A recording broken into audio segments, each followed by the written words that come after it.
Hey, BecomingMe.TV, Emily Cummins here, and right now we're in this series, Questions Everyone is Asking, but no one wants to answer. Today, we're going to dive into the question, I struggle with self-harm. What should I do? Grab your cup of coffee or hot tea and join us as my warrior friend Holly unpacks this question with us.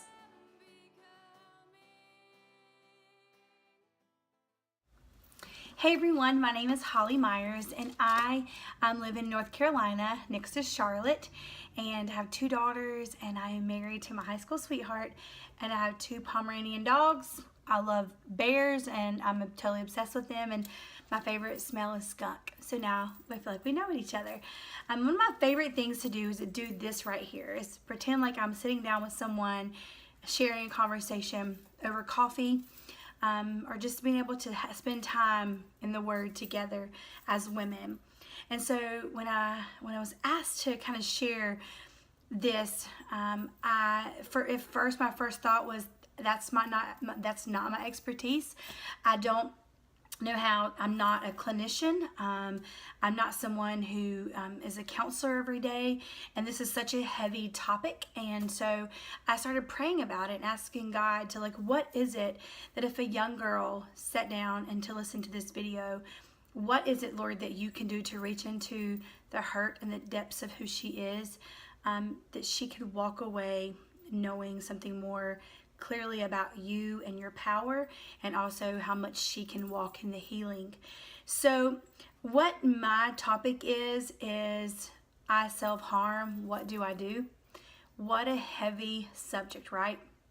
We spend so much of our time trying to hide the hurt and the wounds of our hearts. So when someone is a cutter, or someone does self-inflicted pain on them, those people they try to hide that. I know for me, my self-harm for years was binge eating. I would hide that bag of Oreos or that cookie dough or whatever it is that I was binging on. I know that outwardly people couldn't see me hurting. On the inside, that was my way of being in the dark and doing that. And so for years I got to share some time with some sweet girls who were rescued from sex trafficking. I also have had friends who have confided in me about seasons of cutting. So I hope that what I share with you will bring hope to you, and I hope that it will encourage you to maybe seek out help, seek out someone who can speak truth and life into you. I know that it's so important to surround yourself with people who first love God and who love you. So I want to encourage you to do those things, but I also hope that these words can bring and shed light on maybe something that you're going through. So when I think about cutting, I think about or self-harm, my mind immediately goes to cutting.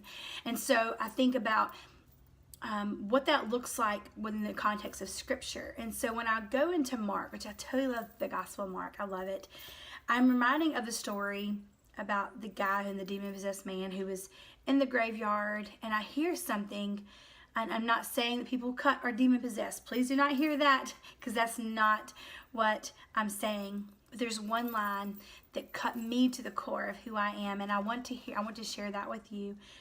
In Mark chapter 5, it says, in 5:5, it says, night and day among the tombs and in the hills he would cry out and cut himself with stones. Oh, cut himself with stones. He would cry out, number one, and number two, he would cut himself with stones. So what I know is in this place, this man who is living among the dead, right? He's living in this graveyard. He is isolated, he is lonely, he is away from affection, he is away from a hug, from someone to say good job. He is in a place of complete isolation. And I know that for the girls that used to get to mentor, that were in that program that I worked in, a lot of the things that they would tell me were they felt isolated, they felt alone, they felt abandoned, they felt neglected, they felt not heard, not good enough. And I don't know if that's where you stand today, but I want you to hear this, that God sees you. He sees and he knows the language of your tears. He knows that when that tear drops on that pillow and you feel so much pain, or maybe you don't feel any pain at all, and cutting for you is a way to feel pain. If that is you right now, I want you to know that Jesus sees that pain and he knows it, and he carried it to the cross for you, and he loves you, and he wants to become your outlet of healing. He wants, instead of you going to the cutting to create healing or pain or to feel that pain, he wants to carry that pain for you and to become your healer. He sees you. He sees you. And the first thing that I hear in the scripture says that he would cry out. What did he cry out? Did he scream in anguish? Did he scream out of fear? Did he scream, terrible words that I would not repeat on this video? But what are some things? But don't you know that there are seasons where you get to a place where crying out and either anger or numbness or apathy, all of those things that can cause us to get to a place of feeling isolated or rejected or neglected. Crying out to God is your first step in the direction of healing. It is. Yes, seek out a counselor. Yes, seek out wise counsel in your life. Surround yourself with people who love God and love you. But number 2, cry out to God. Let that be your first go-to. Cry out to him.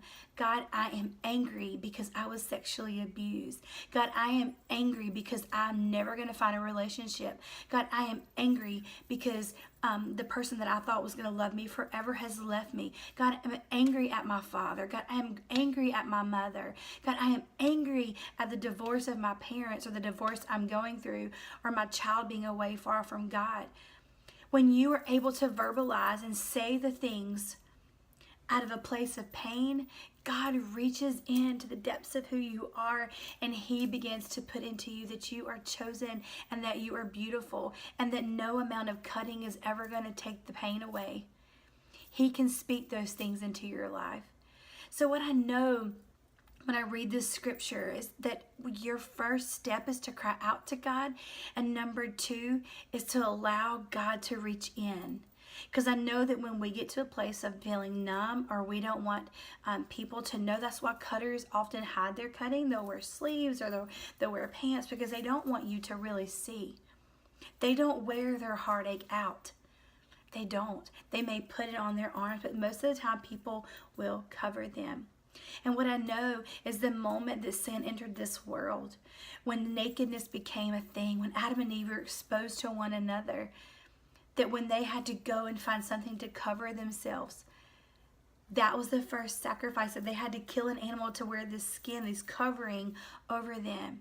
And the moment that you say yes to Jesus, the covering of his grace covers your heart. He covers every wound on your arm or on your leg or across your heart that continues to scar you. And I want you to know that your scar can become your beauty mark.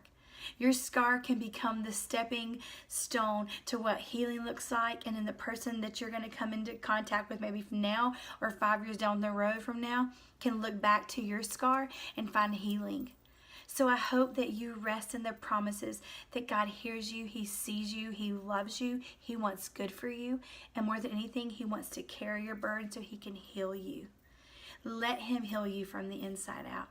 I hope you have an incredible day. I hope that you know where you are loved. I hope you know that this is part of your story and is only a piece. God has so much more for you. Thanks, ladies.